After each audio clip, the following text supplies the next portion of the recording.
আসসালামু আলাইকুম।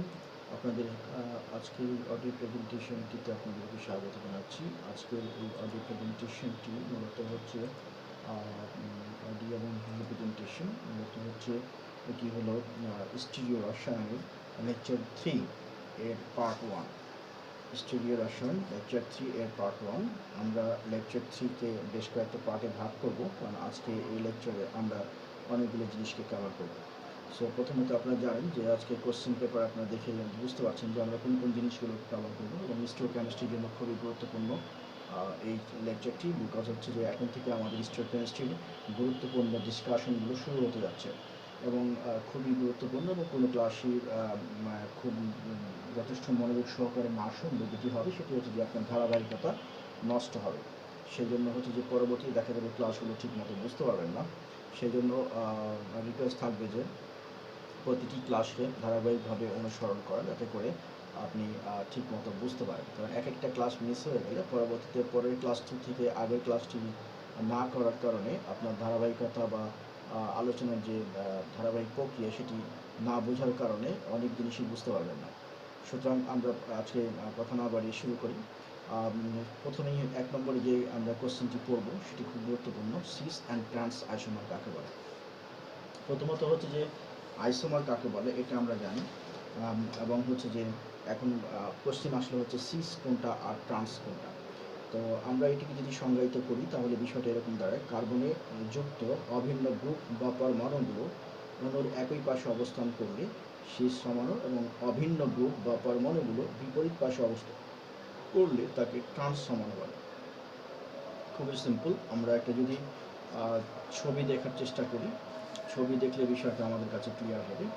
আসুন আমরা দেখি। এটি হচ্ছে সিস সমাণু। দেখেন CH3 মূলক বা অ্যালকাইল মূলকটা, এই যে কার্বন, এটা একটা কার্বন, এই দুটা হচ্ছে কার্বন। এই কার্বনের একই পাশে অবস্থান করছে, অর্থাৎ উপরের দিকে দুটো অ্যালকাইল মূলকই উপরের দিকে অবস্থান করছে। At the same time trans যে যৌগটা সেটিতে দেখা যাচ্ছে যে অ্যালকাইল মূলক একটি উপরে এবং একটি কার্বনের নিচের দিকে অবস্থান করছে, এবং দুই পাশে দুটো হাইড্রোজেন আছে। তাহলে এটিকে আমরা তখন বলবো যে এটি হলো সিস এবং এটি হচ্ছে ট্রান্স। এটি হচ্ছে সিস এবং এটি হচ্ছে ট্রান্স। কেন? কার্বন সিস এবং ট্রান্সের ডেফিনেশনে বলা হচ্ছে যে যদি কোনো কার্বনের সাথে সংযুক্ত ভিন্ন বা অভিন্ন যে পরমাণু বা মূলকগুলো যদি একই পাশে অবস্থান করে তাহলে সিস, যেটি এটির ক্ষেত্রে, এবং বিপরীত পাশে অবস্থান করলে ট্রান্স, যেটি এটির ক্ষেত্রে।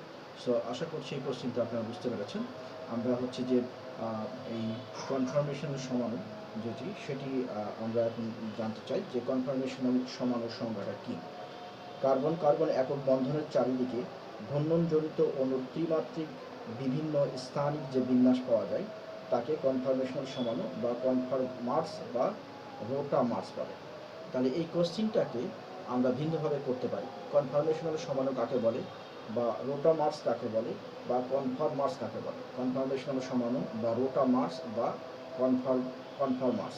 এখানে রোটামার্স নামকরণটার অর্থ হলো যে কার্বন কার্বন একক বন্ধনের চারিদিকে যে অণুর যে ইলেকট্রনের যে মেঘ বা ইলেকট্রন ক্লাউড রয়েছে, সেই ইলেকট্রন ক্লাউডগুলো রোটেট করে এবং চারিদিকে ঘুরতে পারে। সেই জন্য একে কনফার্মেশনের সমাণুকে রোটামার্স বলা হচ্ছে বা কনফার্মার্সও বলা হচ্ছে।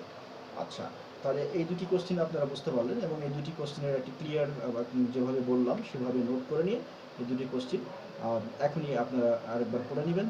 পড়ে নেওয়ার পরে এক ঘন্টার পরে আরেকবার রিভাইজ দেবেন, এবং পরবর্তীতে 24 ঘন্টার মধ্যে আরেকবার রিভাইজ দেবেন, এবং 72 ঘন্টার মধ্যে আরেকবার রিভাইজ দেবেন। তাহলে এটি শর্ট টার্ম মেমোরি থেকে আপনার লং টার্ম মেমোরিতে চলে যাবে, এবং এটি আর আপনি কখনো ভুলবেন না, এবং এটি সারা জীবন মনে রাখতে পারবেন। প্রয়োজনে একবার লিখে নিতে পারেন। আর চিত্রটা পড়ার সময় যে চিত্রটাকে সাথে নিয়ে পড়বেন, যাতে করে এই যে চিত্রটা, এই চিত্রটির সাথে নিয়ে পড়বেন, যাতে করে এই কোশ্চেনটি আপনাদের সরাসরি এর যে একটা পিকচার সেটি মস্তিষ্কে চিরস্থায়ী একটা ছাপ থাকে, যাতে করে কোনোদিনই আর এই সংজ্ঞা আপনাদের ভুল না হয়। এরপরের ভিডিওতে আমরা হচ্ছে টু বিক্রিয়ার স্টিরিও সিলেক্টিভ আলোচনা করব। দেন গ্র্যাজুয়ালি আমরা আসবো। 5-6টা পার্ট হবে ভিডিওতে। আমরা ছোটো ছোটো করে ভিডিওগুলো মেক করবো এই কারণে, যাতে করে আপনাদের বুঝতে সুবিধা হয়, কারণ বিষয়গুলো খুব কঠিন সামনের দিকে আসতেছে, এবং গ্র্যাজুয়ালি কমপ্লেক্স সিচুয়েশনের দিকে আমরা যাব, যেহেতু রিয়াকশানগুলো আছে। সুতরাং আমরা ছোটো ছোটো করে করবো, যাতে করে আপনারা গ্র্যাজুয়ালি পড়ে বুঝে শুনে মানে আনন্দ পান, এবং একটা পরে পড়ে একটা পরবর্তী ভিডিওতে যেতে 5-7 মিনিটের গ্যাপ নেবেন, একই সাথে বসে সবগুলো ভিডিও দেখে নেবেন না, যাতে করে এটা মেমোরিতে চিরস্থায়ী একটা ছাপ থাকে। So thank you so much. আমি এখানে এই ভিডিওটা শেষ করছি, পার্ট 1।